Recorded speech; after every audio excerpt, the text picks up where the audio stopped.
தனுஷோட நடிப்புல அடுத்ததா வெளியாக இருக்கிற படம் தொடரி. இந்த படத்தோட ஷூட்டிங் முடிஞ்சு இப்போ இசை வெளியிடப்பட்டிருக்கு. தனுஷோட கீர்த்தி சுரேஷ் இணைஞ்சிருக்கிற இந்த படத்தோட இசைய கலைப்புலி தானு வெளியிட்டிருக்காரு. ட்ரெய்லரை பார்த்திபன் வெளியிட்டிருக்காரு. நிகழ்ச்சியில யார் யாரெல்லாம் கலந்துகிட்டாங்க, என்னென்ன கருத்துக்கள் எல்லாம் சொன்னாங்க அப்படிங்கறத இப்ப பார்க்கலாம். தொடரி படத்தை ரொம்ப சுருக்கமா அழகா சொல்லணும்னா, ரயில் மேல ஒரு மயில், அந்த மயில காதலிக்கிற ஒரு புயல். ரயில் மேல ஒரு மயில், அந்த மயில உரசிட்டு போற மாதிரி புரட்டி எடுக்கிற ஒரு புயல். புயலா தனுஷ், மயிலா கீர்த்தி. ஆனா அந்த பிரம்மாண்டமான அழகான எல்லாரையும் சுமந்துட்டு போற ஒரு ரயிலா பிரபு சாலமன் அவர்கள். ஆரம்பிக்கும் போது சார் சொன்னாரு, இந்த மாதிரி ஒரு ஆர்டிஸ்ட் வச்சு நான் போறேன். ஏன்னா இப்போ ரீசெண்ட் டைம்ஸ் நிறைய நியூ ஃபேஸஸ் வச்சுட்டு பண்ணும்போது இப்போ ஒரு ஆர்டிஸ்ட் வச்சு போறேன் அப்படின்னு சொன்னாரு. அவருக்கு அவ்வளோ தயக்கங்கள், அவ்வளோ பயம் இருந்தது பிகினிங் டைம்ல. பட் அது எல்லாமே ஒண்ணுமே இல்லாம ஆக்கிட்டாரு தனுஷ் அவர்கள். அப்படி எந்த ஒரு ஃபியரும் அவருக்கு இல்லை, எந்த ஒரு தயக்கமும் அவருக்கு இல்லை. ஒவ்வொரு வாட்டியும் இந்த ஒரு படத்தோடைய ஷூட்டிங் வந்து போயிட்டு இருக்கும் போது அப்பப்போ சாங் ரெக்கார்டிங் ஒர்க்லாம் வந்து நடக்கும். பேரலா வந்து பார்க்கும்போது எங்க டைரக்டர் ரொம்ப சந்தோஷமா பார்க்க முடிஞ்சது. அதுக்காக ரொம்ப ரொம்ப நன்றி சார், தனுஷ் சார். எல்லாருக்கும் நன்றி.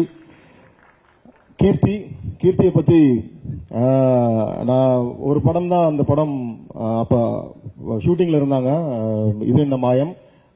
அப்புறம் நான் ரொம்ப விசாரிச்சு பிரியதர்ஷன் சார் படம்லாம் பண்ணிருக்காங்கன்னு ஸ்கிரிப்ட் சொல்றப்ப சரி ஆட்டிடியூட்ஸ் அவங்க பேசுறது எப்படி இருக்குன்னு தெரிஞ்சுக்கிட்டு, ஆனா ரொம்ப ரொம்ப அதாவது ஒரு தமிழ் பேச தெரிந்த, ஒரு மலையாளம் பேச தெரிந்த ஒரு கதாபாத்திரத்தை வந்து அழகாக நிறைவு செய்தாங்க. எஸ்பெஷலி நிறைய இடம் ரிஸ்க் எடுத்தது ட்ரெயின்ல. அது இன்ஜின்ல லோகோவோட ஹீட் பாத்தீங்கன்னா ஒரு ஓவன் கிட்ட நிக்கிற மாதிரி இருக்கும். லிட்டரலி ஓவன் உள்ளாரே நிக்கிற மாதிரி இருக்கும். அதுக்குள்ள முகம் சொல்லிக்காமல் என்னால இதை பண்ண முடியாது, அதை பண்ண முடியாதுன்னா அவ்வளவுதான், அந்த படம் நகர்ந்திருக்காது. இது எல்லாரும் பேசுன மாதிரி பேசல, ரொம்ப ரொம்ப ட்ரூவா ஒரு விஷயம் சொல்லணும்னு நினைக்கிறேன். தனுஷ் சார் 25ஆம் தேதி ரிலீஸ் கயல் படம். 28ஆம் தேதி அவரை நான் சந்திக்கிறேன். எனக்கு 3 படங்கள் வந்து புதுமுகங்களை வைத்து நான் எடுத்ததுனால எனக்குள்ள ஒரு பயங்கர ஃப்ரீடம் இருக்கும். நான் பாட்டு எனக்கு தோன்றது ஒரு ஷாட் எடுப்பேன், திடீர்னு ஃபர்ஸ்ட் காப்பி பண்றதுனால இது நம்ம தானே பண்ண போறோம்னு போயிடுவேன். நம்ம ஈவினிங் அந்த கிளைமேட்டுக்கு வெயிட் பண்ணுவேன். ஸோ முதல் முறையாக ஒரு பெரிய நடிகர் அப்ப வந்து ஷமிதாப் பண்ணிட்டு இருக்காரு. ஸோ அவரை எப்படி நம்ம வந்து எப்படி அவர் கூட பயணிக்க போறேன் அப்படின்ற ஒரு கேள்விகள்லாம் இருந்துச்சு.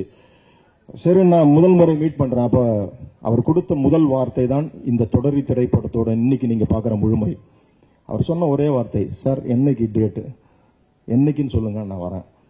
அந்த மேன் ஆஃப் வேர்ட், அவர் கொடுத்த வார்த்தையை கடைசி வரைக்கும் அதை சரியாக செய்து கம்ப்ளீட்டா எனக்கு கொடுத்ததுனாலதான் இந்த தொடரி திரைப்படத்தை நீங்க பார்க்க போறீங்க. எல்லாருக்கும் இந்த படத்துல நான் நடிச்சிருக்கிறது, எனக்கு காம்பினேஷன் இருக்கிறது வந்து தம்பி Ramaiah sir, R V Udhayakumar sir, அப்புறம் ஹரிஷ் உத்தமன்.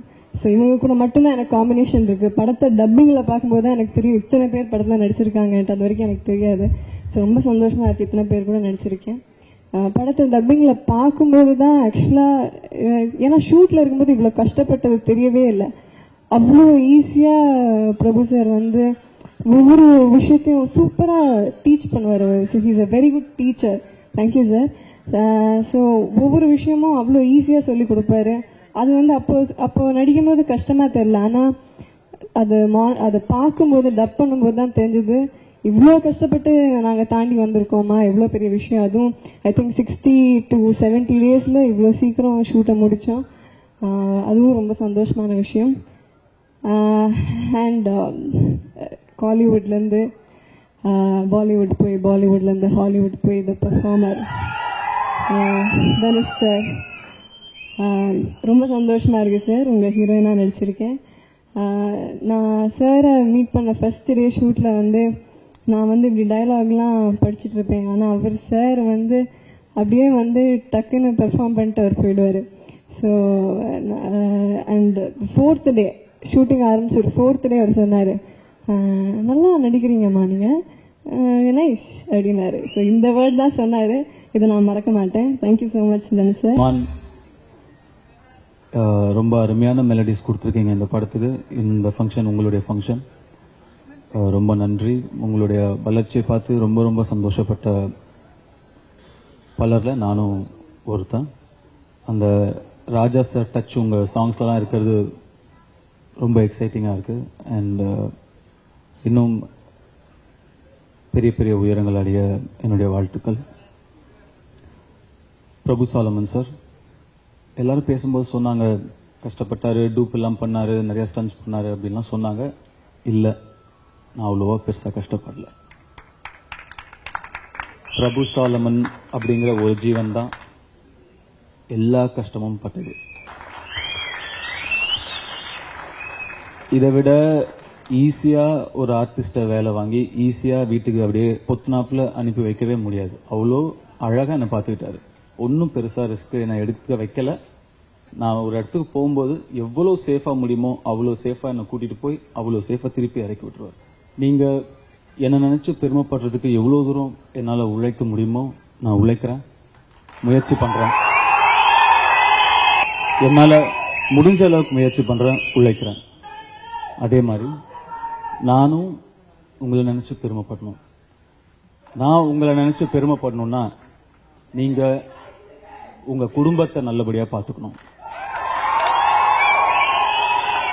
உங்க தாய் தந்தைக்கு நல்ல மகனா இருங்க, மனைவிக்கு நல்ல கணவனா இருங்க, உங்க குழந்தைகளுக்கு நல்ல அப்பாவா இருங்க.